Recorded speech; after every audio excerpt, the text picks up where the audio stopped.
So hello and welcome back to the channel everyone. I hope that you all are well and you're having a nice time. So I'm back with another video, and in this one I'll obviously run you through the Champions League Fantasy team selection for match day 7. We'll look at match day 6, how things went and what my current ranks are. Currently I'm on 467 points in total, and yeah, the ranks are pretty alright. I'll show you that after we talk about the team's performance in match day 6. Now, if you look at Harry Kane, he got me 12 points with the armband on, and Mbappe with just 2 pointers. Leroy Sané got me 4. Frankowski that I went for returned it 12 points. Kvaratskhelia with just 4. Jude Bellingham with just 4 points. Trippier was, among the disappointers with just 3 pointers. Carmau got 0. Munoz got a clean sheet, and Di Lorenzo got a clean sheet, whereas Sommer also kept a clean sheet for me. I played Carmo over Aguilar because I didn't know about the lineups, but obviously Carmo did not end up starting the game, and if he did, I would have got some points out of there. But I'm happy with the 60 points I got. That 111 points in match day 5 was a deal breaker for me, and yeah, I knew that I could sustain a little bit of a rank drop if there was any. Let's see how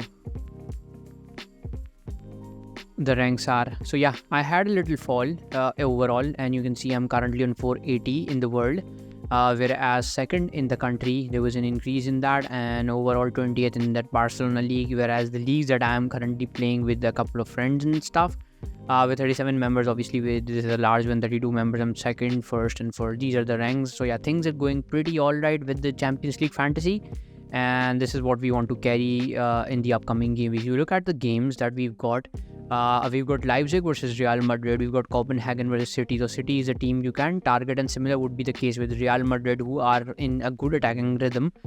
With Jude Bellingham obviously expected to miss the game because he's injured, but Rodrigo and Vinicius Junior are on fire too. Bayern has got Lazio, a good game from Bayern's perspective, and Paris versus Real Sociedad is going to be a good one. I do not expect Mbappe to go absolute bangers in this game because Sociedad has been playing a good structural football overall, and even in La Liga they have been impressive so far this season.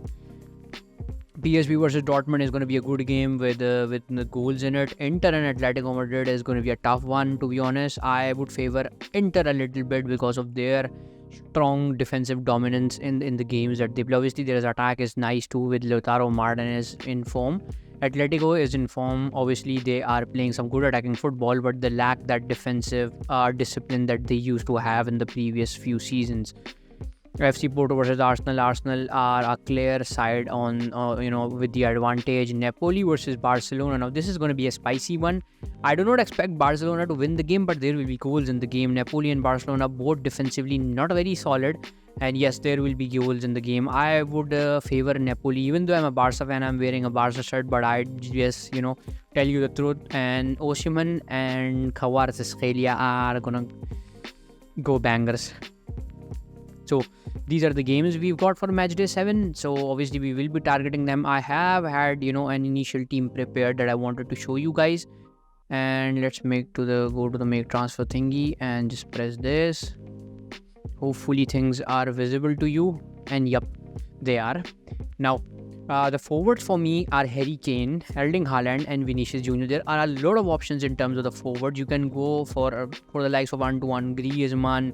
There's obviously Osimhen if you want to target. There is Mbappe, but for me, I am currently going with Harry Kane, Erling Haaland and Vinicius Junior. The 3 in-form forwards. Haaland has just returned from injury and he got a brace in the game versus Everton. Kane has been among goals on and off. Obviously, that Leverkusen game was a howler for them, but other than that, he has been among the goals. And Vinicius Junior, obviously, we've seen him perform very, very well this season, and he has been alongside Jude Bellingham. He is among the main man in terms of the forward. So these 3 are set in my forward line.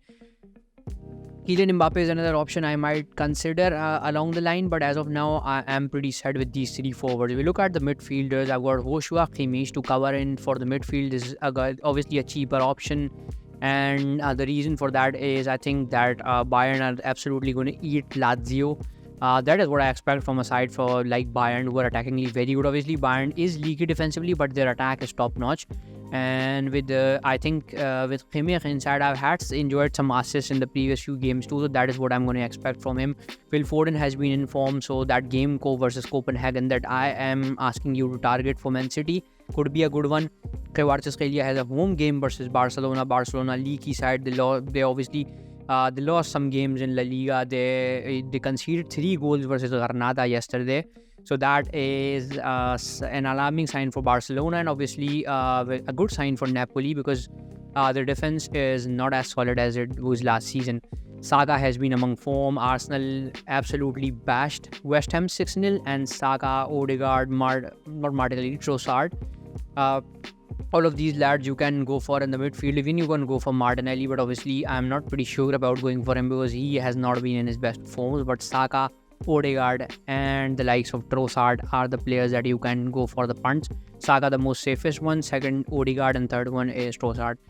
Zaire Emery is a differential midfielder for me, and it's a cheaper option because he had some nice stats. If we look at things, 11 points, 13 points, and without scoring, he got 4 points. So at least he's going to get 10 points. And if you look at the 450 minutes he's played this season, you can see 2 clean sheets, 3 assists, and 1 goal scored. And then there is obviously 17 balls recovered, and he's got 2 players of the match awards.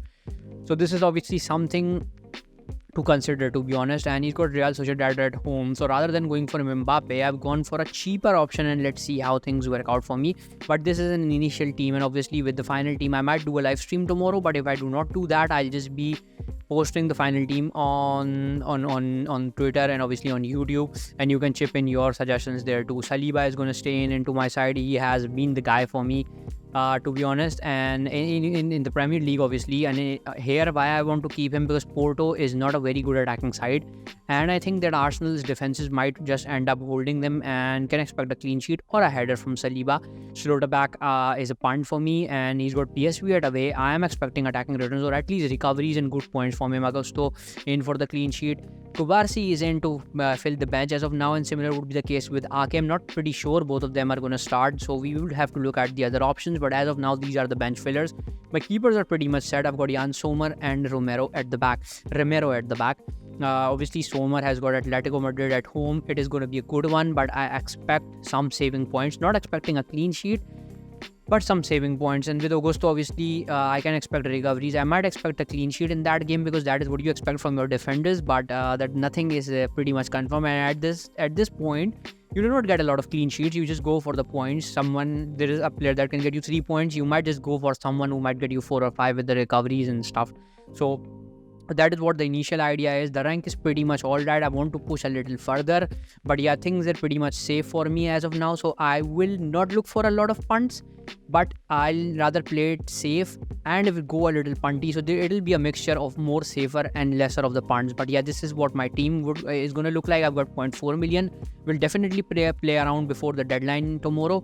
So yeah, I think that is it. Let me know how is your team lining up and what are the transfers that you're currently looking at. Obviously we've got the unlimited transfers, and you can use that right now. That is sort of a wild card that you get before the next round starts. So yeah, thank you all for watching, and let me know what are your plans for the week.